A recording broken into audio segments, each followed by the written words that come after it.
chicos, pues vamos a retomar este ejercicio que dejamos de tarea acerca de encontrar la resultante de este sistema de vectores eh, eh, a partir del método de descomposición de componentes de los vectores precisamente. Aquí tenemos 4 vectores de los cuales vamos a analizar para encontrar su resultante de los 4, ¿ok? Podemos observar que la figura nos indica un vector S de magnitud 9 que está sobre el eje de las Y, un vector F de magnitud 7 que está sobre el eje de las X positivas, y tenemos dos vectores que uno va hacia la parte inferior izquierda o en el cuadrante 3 con magnitud 8 y con 30 grados respecto al horizontal, y otro en el cuarto cuadrante, un vector W que tiene magnitud 13 y también está a 30 grados respecto a la horizontal. Vamos a analizar cada uno de los vectores para poder encontrar el resultante total. Ok, esta hojita es movible, la voy a pasar de este lado. Y pues voy a analizar los dos vectores que están sobre los ejes. Esos vectores que están sobre los ejes no tienen su otra componente. Entonces, si yo tengo un vector en el eje de las X, no va a tener componente en Y. Y si yo tengo un vector en el eje de la Y, no va a tener componente en X. Por lo tanto, su valor es el mismo, su magnitud. ¿Ok? ¿Por qué? Porque si yo le saco el coseno a este valor, al coseno de 0 grados, me va a dar 1. Y 1 por 7, pues va a ser 7. Y de este lado, si le saco el seno de 90 grados, también es 1. Entonces 1 por 9, pues va a seguir siendo el mismo valor. Eso lo pueden comprobar con su calculadora. Entonces es muy fácil analizar estos dos vectores. El vector S, que es 9, y pues básicamente está en el eje de las Y, y el vector F, que está en X y tiene una magnitud de 7. Entonces esos ya los voy a ocupar directamente cuando haga todas las sumas en la resultante total. ¿Okay? Y tenemos otros dos vectores que precisamente tenemos que descomponer en sus componentes X y Y. Recordarles, chicos, que en el plano cartesiano hacia la derecha son positivos, hacia arriba son positivos, hacia la izquierda son negativos y hacia abajo son negativos. Esto nos va a servir para definir los signos de cada una de las operaciones que vamos a realizar. Vamos a analizar este vector t. Vamos a hacer un pequeño diagramita.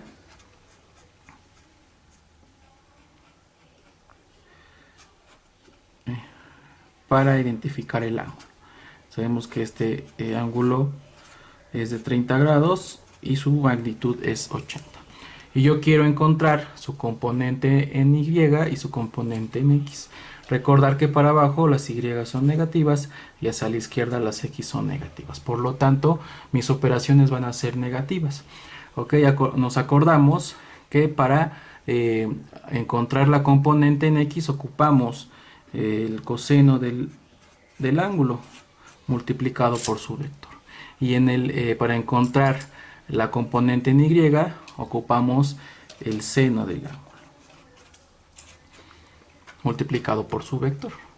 Okay, si sustituimos los datos, sabemos que la resultante del vector t en X va a ser igual a menos, porque estamos haciéndolo en el eje de las X pero a la izquierda, entonces es negativo, menos 8 que va a multiplicar al coseno del ángulo, que es 30 grados. Y la resultante de t en Y va a ser igual también a menos, ¿por qué? Porque va hacia abajo la Y, menos 8, pero ahora lo vamos a multiplicar por el seno de 30 grados. ¿Okay? Si resolvemos estas dos operaciones, tendremos que el menos 8 por el coseno de 30 va a ser igual a menos 6.92. Y si analizamos esta operación, menos 8 por el seno de 30, tenemos que es el valor de menos 4. Vamos comprobando las operaciones.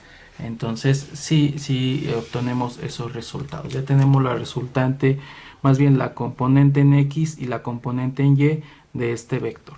Vamos a analizar el siguiente vector. Vamos a hacer un esquemita de este lado. Hago con líneas punteadas pues porque sabemos que es nuestro eje de coordenada. Este vector tiene esta forma y es el vector W, que vale 13 y también tiene 30 grados. Ok, entonces también podemos decir que para encontrar su componente en X, pues vamos a ocupar el coseno del ángulo multiplicado por el vector. Acuérdense que hacia la derecha la X es positiva. Ok, y para encontrar las Y, lo voy a poner de este lado, la Y es negativa y vamos a ocupar el seno del ángulo multiplicado por su vector. Ok, entonces si realizamos esas operaciones, pues vamos a obtener lo siguiente, que la resultante del vector W en X va a ser igual al valor del vector W. Sabemos que hacia la derecha es positivo, entonces es 13 por el coseno de 30 grados. Y la resultante o la componente de W en Y va a ser igual a 13, pero sabemos que la Y hacia abajo es negativa, entonces es menos 13 por el coseno de 30 grados. Si resolvemos esas operaciones, tenemos que este vale 11.25 y la reacción, bueno, el componente en Y vale menos 6.5. Y ya analizamos los dos vectores, ya obtuvimos las componentes en X y en Y, y ya obtuvimos las componentes en X y en Y. Lo voy a subir tantito porque creo que no se ve. X y Y. Ok, entonces nosotros sabemos que la resultante total en X, bueno, le voy a poner resultante to en X para que no se confunda con esta T, va a ser igual a la sumatoria de todas las fuerzas en X, y la resultante total en Y va a ser igual a la sumatoria de todas las fuerzas en Y. Perfecto, entonces vamos a sumar todas las fuerzas que hay en X. Tenemos este 7, tenemos esta que es negativa, bueno, ya le puse aquí, pero vamos a ocupar la positiva, que es esta que está aquí de 11.25. Ahora sí, menos 6.92. Y las que ocupamos en Y, pues es el vector Y que es S, perdón, que es 9. Tenemos este vector en Y que es menos 4. Tenemos este vector en Y que es menos 6.5. Entonces ya encontramos, o vamos a hacer la sumatoria de las resultantes en X y las resultantes en Y. Si hacemos la sumatoria de las resultantes en X, tenemos que nos da 11.32. Y la sumatoria en Y es igual a menos 1.5.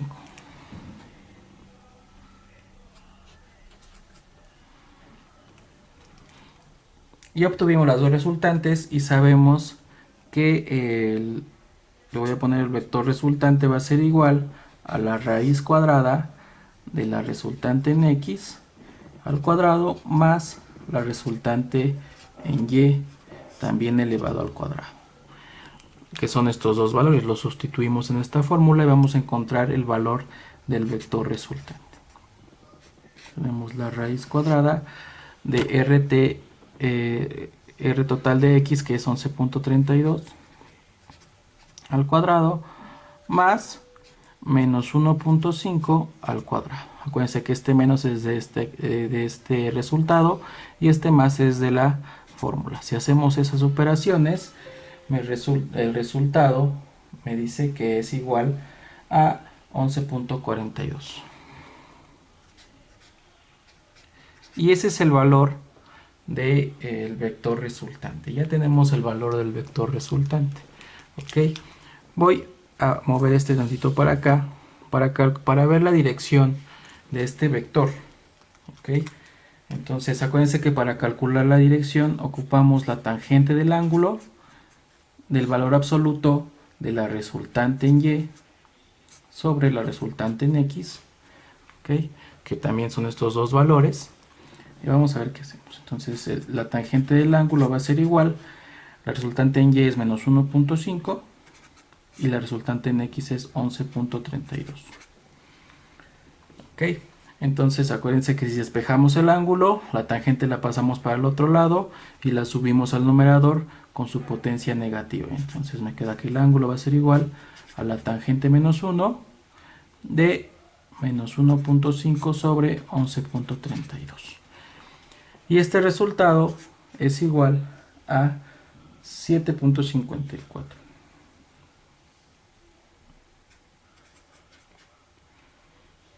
Ok, pero déjenme hacer la conversión bien para que lo podamos poner en grados.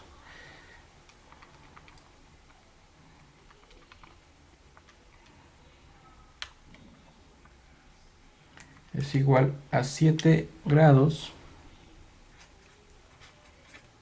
32 minutos 53 segundos, ¿no? Entonces ya obtuvimos el ángulo de inclinación.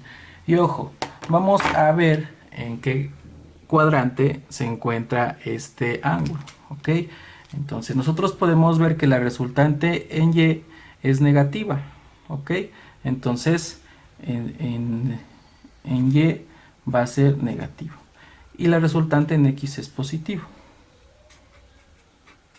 ¿Ok? Entonces tenemos el ángulo en estas coordenadas, en más, coma, menos. Si nos vamos al análisis de los cuadrantes, acuérdense que el cuadrante 1 es más, coma, más. En el segundo cuadrante es igual a menos, coma, más. En el tercer cuadrante es menos, coma, menos. Y en el cuarto cuadrante es más, coma, menos. Entonces nos fijamos en esto y comparamos y vemos que esto se parece mucho al cuarto cuadrante. ¿Qué quiere decir? Que mi vector resultante va a estar a 7 grados respecto a la horizontal en este cuadrante. Entonces lo voy a dibujar, lo voy a dibujar de esta forma para que se note. Aquí estaría mi vector resultante con sus 7 grados. Y así obtenemos el resultado de este sistema de vectores. Ojalá les haya servido y lo pueden adelantar y regresar las veces que ustedes quieran. Saludos, chicos.